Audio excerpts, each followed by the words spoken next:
Olá, tudo bem? Eu sou o Fábio Nakamoto e sou seu professor de informática aqui no setor EAD. Na aula de hoje, faremos a correção do último concurso do TJ agora. Vindo agora para o slide, para a apresentação. A primeira questão de número 77. No sistema operacional Windows 10, em sua configuração padrão, um usuário aciona o explorador de arquivos. Seleciona um arquivo e pressiona a tecla F3. Em seguida, então aqui mais uma questão de atalho, né? Como já havíamos conversado, são questões que geralmente aparecem nos concursos. Então vamos seguir aqui pelas alternativas para ver o que efetivamente a tecla F3 vai estar acionando, ou então qual é a função da tecla F3. Alternativa A. O arquivo será deletado definitivamente. Não, essa é uma alternativa errada, pois sabemos que para que o arquivo seja deletado definitivamente, é necessário que seja pressionado Shift mais Delete. Então essa daqui foi um dos atalhos que nós comentamos aí ao longo das aulas, para quem assistiu às aulas, as videoaulas que nós preparamos. Alternativa B. As propriedades do arquivo serão exibidas. Também não está correta, porque o atalho para esse daqui é o Alt mais Enter. Alternativa C. O arquivo será deletado e colocado na lixeira. Também não está correto, porque isso daqui efetivamente seria só o delete. Alternativa D. A ajuda do Windows 10 será ativada. Para ativar, na verdade, a ajuda do Windows 10, o botão correto, né, é o F1. Alternativa E. O cursor será colocado no campo de busca da ferramenta de pesquisa.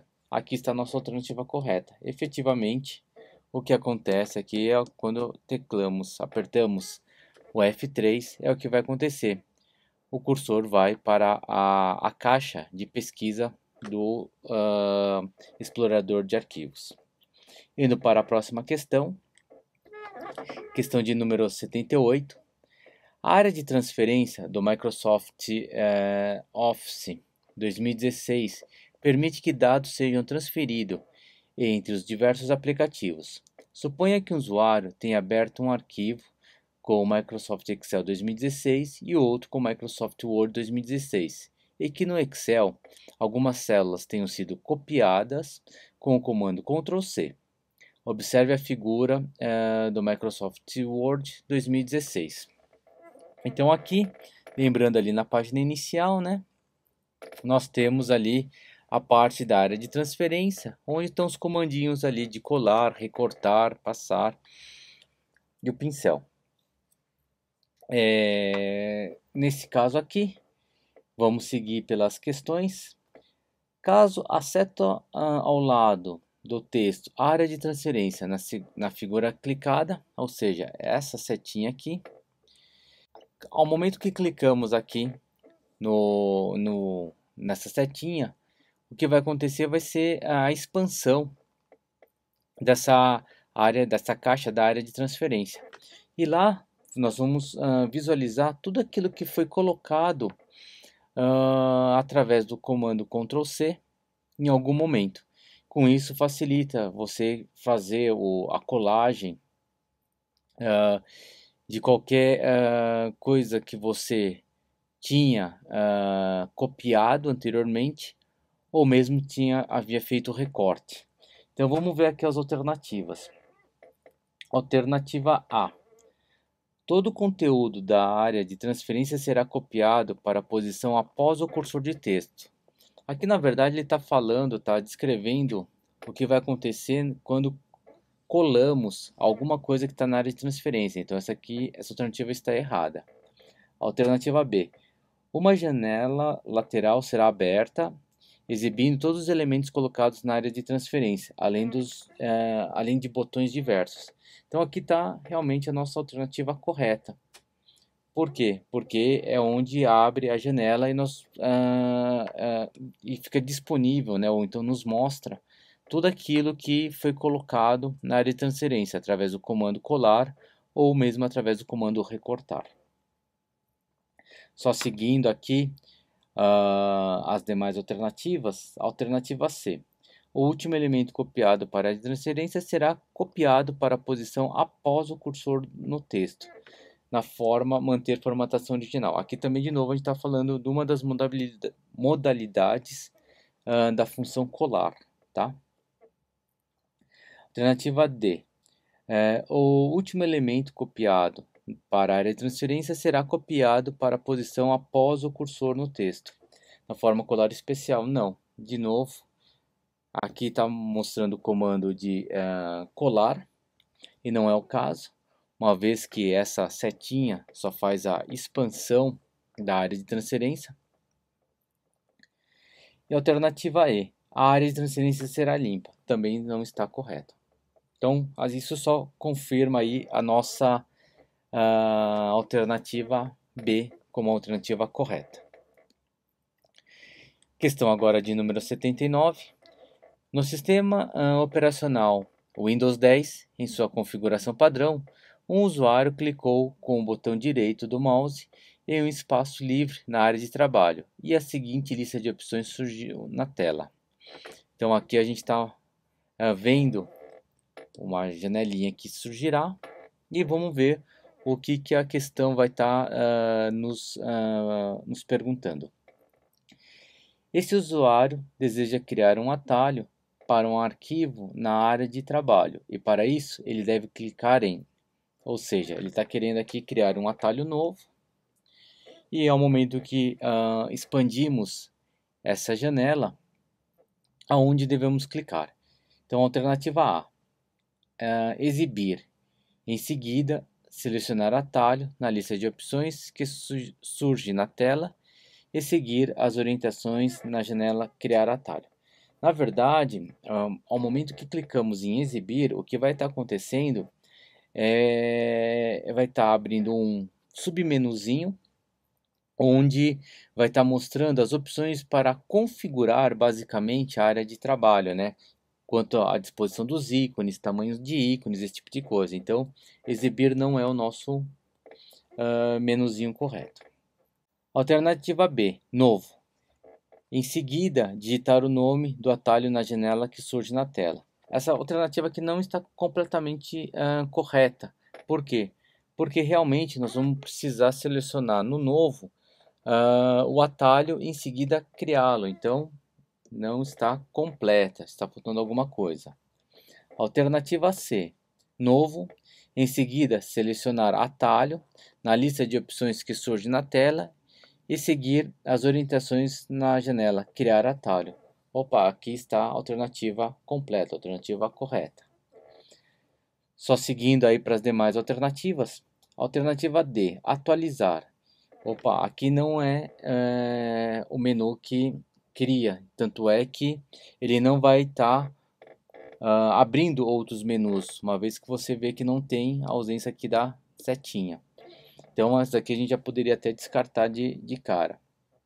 E a alternativa E, exibir. Exibir, como eu falei anteriormente, vai estar trabalhando mais a questão ali do layout do ícone, na área dos ícones, na área de trabalho. Então, também não é exibir. Reforçando aí, alternativa C, alternativa correta. Questão de número 80. No sistema operacional Windows, em sua configuração padrão, os nomes de arquivos ou pastas seguem algumas regras, sobre as quais é correto afirmar que. Então, a gente está falando aí em relação ao nome dos arquivos ou pastas que são criados no Windows 10. Mais especificamente aí quando estiver trabalhando ali com o explorador de arquivos. Alternativa A. O tamanho máximo de caracteres que pode ser utilizado no Windows 10 inclui o nome do arquivo e o seu caminho. Aparentemente, a alternativa está correta, mas na dúvida, vamos seguir para ver as demais alternativas. Alternativa B. O nome do arquivo no Windows 10 não pode conter caracteres como... Aqui a gente está falando aqui dos caracteres especiais, né? Que tem o dois pontos, interrogação, sinais de mais e menos. Então são os famosos caracteres especiais. Então aqui até aqui está correto, porque realmente não pode ser utilizado esses caracteres especiais para dar nome aos arquivos no Windows. Agora só seguindo aí na alternativa, mas a sua extensão pode incluí-los. Então aqui torna inválida a alternativa, porque tampouco nas extensões podem aparecer esses caracteres especiais. Alternativa C, os nomes dos arquivos no Windows 10 podem ter até 120 caracteres. Então aqui, os nomes, na verdade, eles não aparecem como uma limitação em relação à quantidade de caracteres, mas e sim em relação aos caracteres especiais. Alternativa D, caracteres como, de novo, os caracteres especiais podem ser utilizados nos nomes no Windows 10. Isso aqui está incorreto. Já falamos que caracteres especiais não podem estar contidos no nome dos arquivos, tampouco em suas extensões.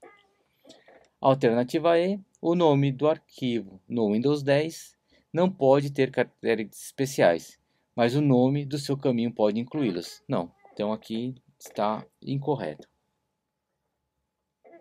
Sobrando para a gente a alternativa A, que é a alternativa correta para esta questão. Questão de número 81. No Microsoft Word 2016, são elementos gráficos do tipo Smart Art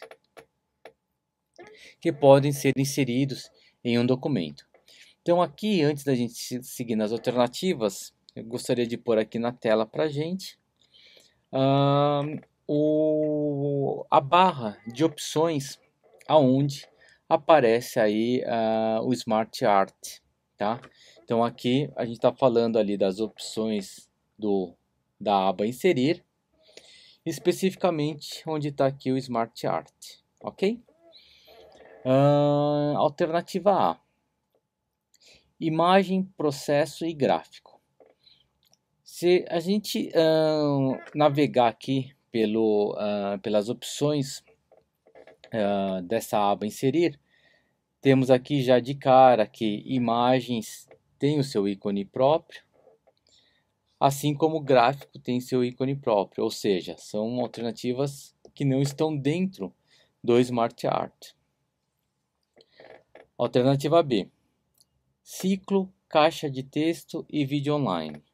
Então, olhando aqui novamente, navegando pelas opções da aba inserir, temos que o vídeo online pertence à mídia, ou seja, não está em ilustrações tampouco no Smart Art.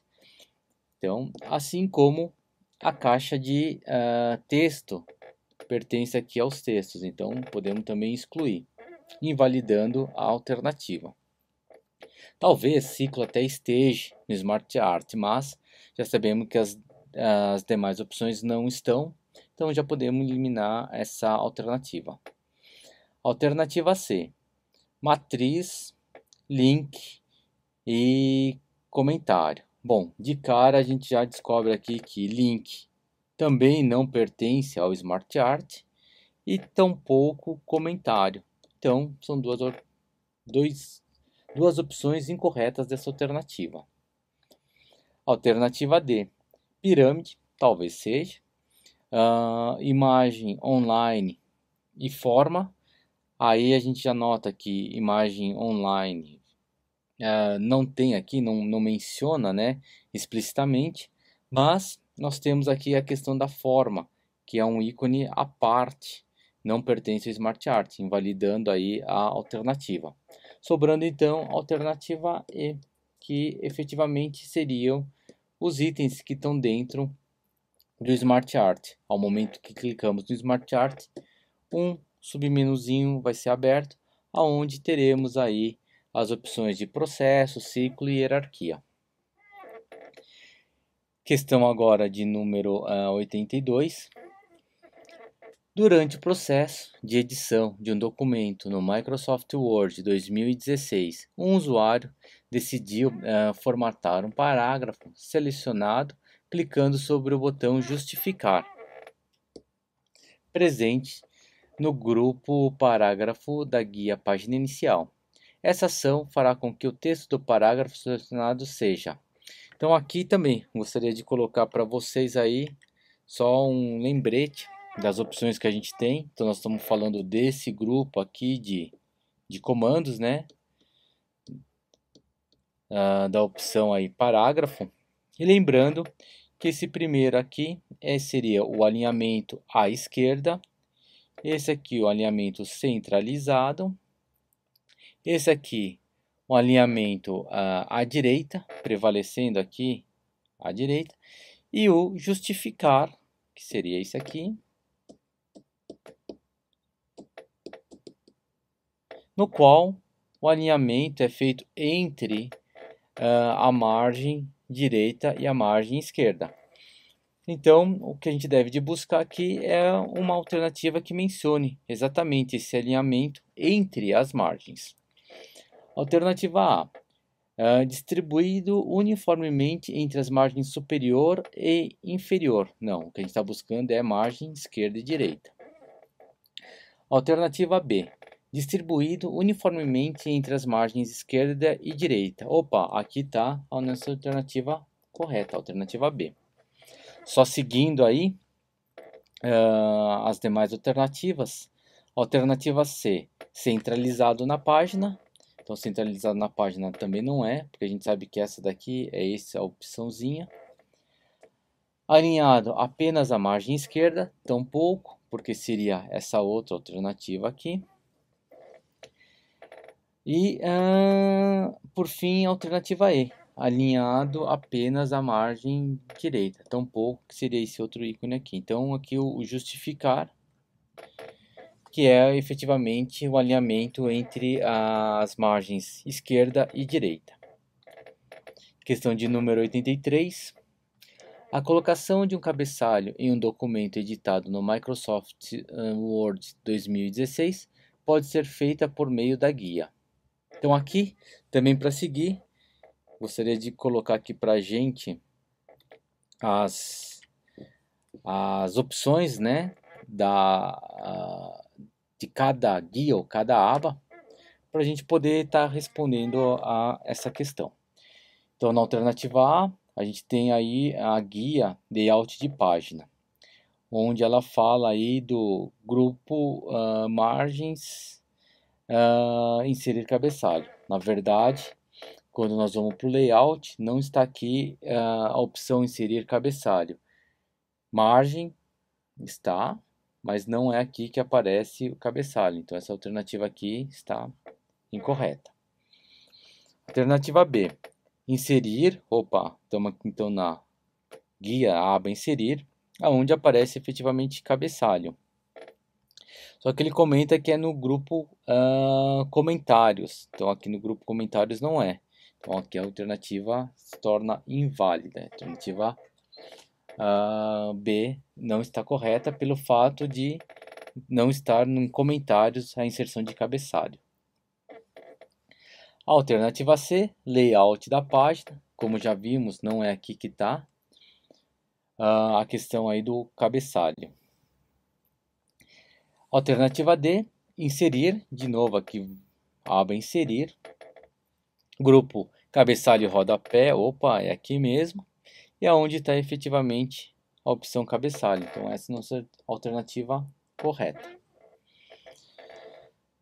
E por fim, só seguindo aqui entre as alternativas, alternativa E, design, no grupo efeitos, no botão cabeçalho. Então vindo aqui na guia design, notamos ali que no grupo efeitos, que tampouco tem a questão aí da inserção do cabeçalho. Então, alternativa errada. Próxima questão. Questão 84. Um usuário do Microsoft Word 2016 selecionou uma letra de uma palavra e em seguida pressionou simultaneamente duas teclas, Ctrl e igual. essa ação aplicará no caractere selecionado a formatação. Bom, vamos seguir aqui entre as alternativas e ao longo delas eu já vou estar falando aí até quais seriam efetivamente as teclas de atalho, tá? Então, alternativa A, itálico. Itálico está incorreto. Por quê? Porque a tecla de atalho para itálico seria Ctrl mais I. Alternativa B, sobrescrito. Na verdade, também não está correto. Por quê? Porque nesse caso, o atalho para sobrescrito seria Ctrl mais Shift mais o sinal de mais. Alternativa C, sublinhado, também não está correto, porque aqui seria Ctrl mais S. Alternativa D, taxado. Na verdade, não existe teclas de atalhos pré-definidas, então aqui não existe.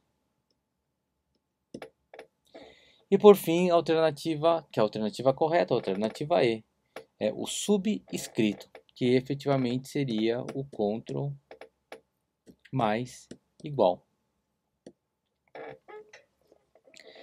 Questão de número 85. Para isso, ele vai estar orientando a gente a usar a planilhazinha aí abaixo. Observe a planilha a seguir, elaborada no Microsoft Excel 2016 em sua configuração padrão, para responder às questões de número 85 e 86. Então ele já passou para a gente aqui uma tabelinha. E na questão 85, ele começa com: suponha que a seguinte fórmula tenha sido colocada na célula D4 da planilha. Então aqui a gente está falando da função, né, máximo, e ele está mostrando aqui em quais células ou quais intervalos a gente deve de buscar essa informação. Lembrando que a função máximo vai nos trazer o maior valor do local selecionado, né, da seleção, ou seja de uma célula ou seja de um intervalo. Então, nesse caso, o intervalo maior que ele está falando está vindo aqui desde o A1 até o C3. Então, a gente está falando de todo esse intervalo aqui. Ele vai estar buscando aí o máximo valor, que analisando aí seria o número 9. Então, entre as respostas que a gente tem que buscar aqui, é aquela alternativa que menciona o número 9. E no caso seria a alternativa C de casa, onde aparece o nosso número 9. Indo para a questão de 86, mantendo a mesma tabela, como ele comentou, na célula E4 da planilha foi digitado a seguinte fórmula: concatenar. Então, concatenar, na verdade, a gente vai estar colocando lado a lado aí o conteúdo de cada célula, sem inclusão de espaço, de qualquer coisa, tá? Então, vamos ver aqui, a gente está falando aí na posição C3, que então vai trazer para a gente o número 8, a posição B2, que vai estar trazendo para a gente o número 6, a A1, que vai estar trazendo o número 3, a A3, que vai estar trazendo o número 9, e a C1, que vai estar trazendo o número 9. Ou seja, a nossa alternativa tem que conter essa sequência de caracteres, de dígitos, né? Então, 8, 6, 3, 9. Entre as alternativas aqui, a alternativa A está incorreta, porque ela começa buscando aí o número 3 ao invés do número 8. Alternativa B, a sequência até está correta, no entanto, ele está adicionando sinal de mais. E na função concatenar, simplesmente ele dispõe os números lado a lado. Então aqui está incorreto. Alternativa C, que é a alternativa correta, porque está trazendo exatamente a sequência que havíamos já analisado, ou calculado, entre aspas, né? E não tem nenhuma informação entre os números. Então, a alternativa C, correta. Só seguindo as demais alternativas. Alternativa D, a sequência de números está até correta, de dígitos está até correta, mas ele aparece aqui esse ponto e vírgula. E como sabemos, concatenar não menciona aí o ponto e vírgula. Alternativa E, ele só está mostrando aqui parte dos dígitos e nem na sequência que a gente encontrou. Talvez aqui devesse ser um concatenar começando talvez por A1, B6, desculpa, B2, vamos riscar aqui, A1, B2, depois seria C3 e por fim 9, o 9 poderia ser tanto aqui C1 quanto A3. Então, alternativa correta nossa aí, alternativa C de casa. Questão de número 87.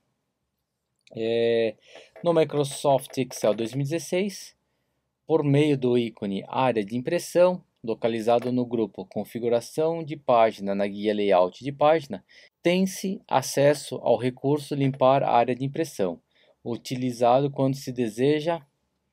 Vamos lá, essa limpar a área de impressão, na verdade, é uma fórmula que se utiliza para imprimir a planilha como um todo. Ou seja, o que ele vai fazer, na verdade, é limpar a área de impressão de outras pré-definições que você já tenha feito anteriormente. Então, aqui a alternativa que a gente tem que buscar efetivamente é a alternativa que menciona imprimir toda a planilha. Então, começando pela alternativa A, imprimir toda a planilha. Ou seja, dessa vez a primeira alternativa já era a alternativa correta. A alternativa B, ele fala imprimir uma planilha vazia. Não é o caso. A alternativa C, retirar todas as fórmulas calculadas automaticamente na planilha. Não, né? Ele não retira as fórmulas calculadas anteriormente de forma automática, mas sim ele limpa aquilo que tinha sido pré-definido na planilha, selecionado na planilha para imprimir previamente.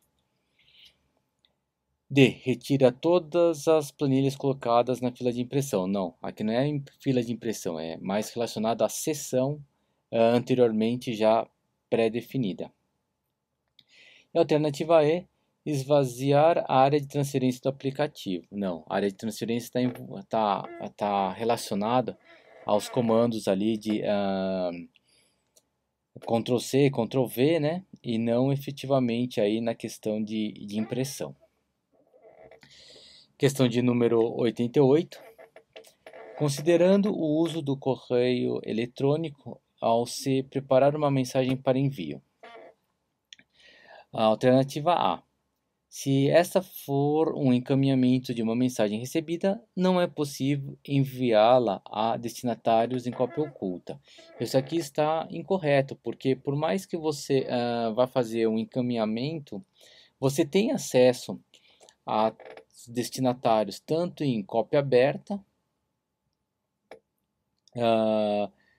que é o CC, né? Assim como o CCO, cópia oculta, assim como o para. Alternativa B.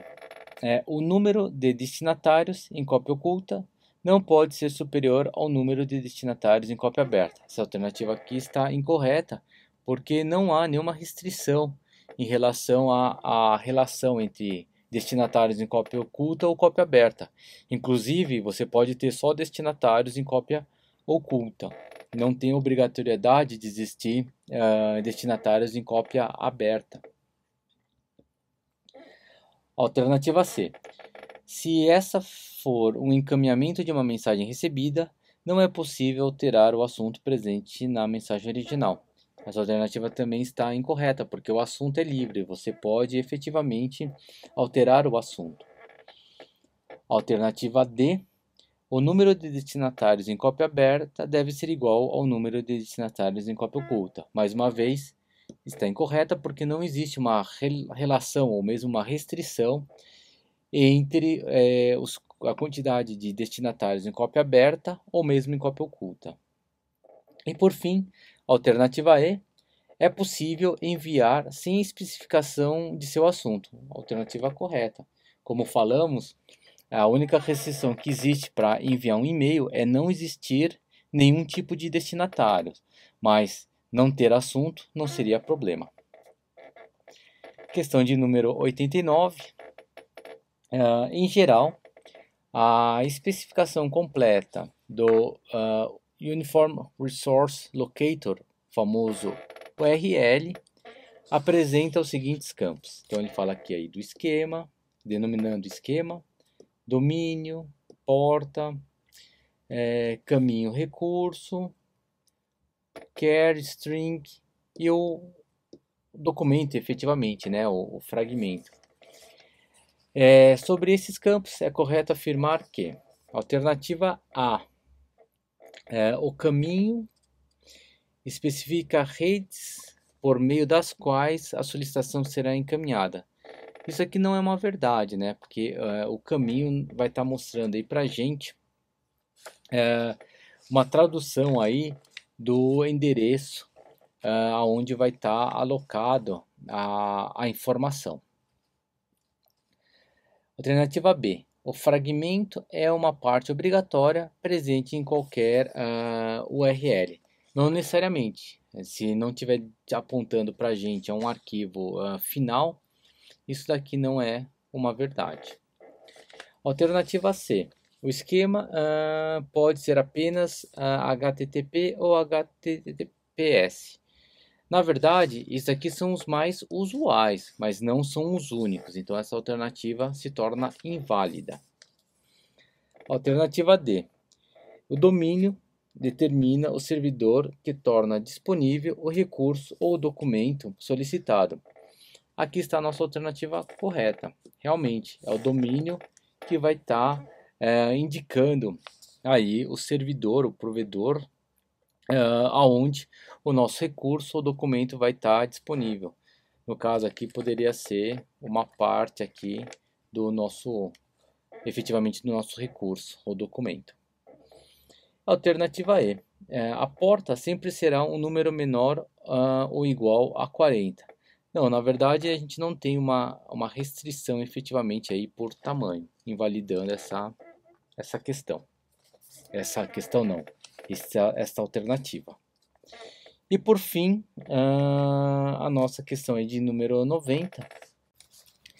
Alguns navegadores utilizados na internet, como o Microsoft Edge e o Chrome, permitem um tipo de navegação conhecido como privada ou anônima. Opa! Falamos bastante aqui sobre essa opção de navegação quando falamos aí sobre os navegadores, né? Que é aquela opção que cada navegador aí tem o seu nome, leva um nome aí em particular, seja privado, seja anônimo, mas é aquela lá que não deixa rastro da navegação naquele equipamento local. No entanto, permite sim que a empresa ou então mesmo o site que você está visitando te rastreie, mas não deixa o rastro naquele computador, naquele navegador, ok? Sobre esse recurso, é correto afirmar que ele foi concebido para, normalmente, não permitir o armazenamento de favoritos durante a navegação. Não é essa a função dele, né? A função é não deixar rastro de históricos, esse tipo de coisa. Alternativa B. Não permitir que sejam realizados downloads de quaisquer tipos de arquivo. Tampouco afeta aí a questão do download. Você pode sim navegar de forma privada ou anônima, fazer download.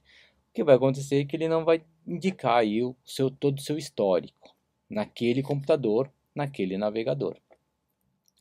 Substituir os dados do usuário por outros fictícios definidos pelo próprio usuário, evitar que programa comercial e e-mails do tipo spam sejam posteriormente encaminhados ao usuário. Não, ele não cria esse usuário fictício, na verdade você continua sendo seu próprio usuário.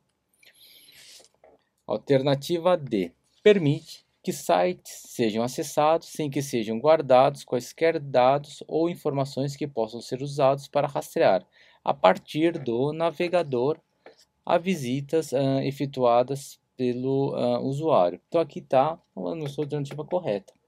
Efetivamente, não vai ser possível rastrear a partir daquele navegador e localmente naquela máquina.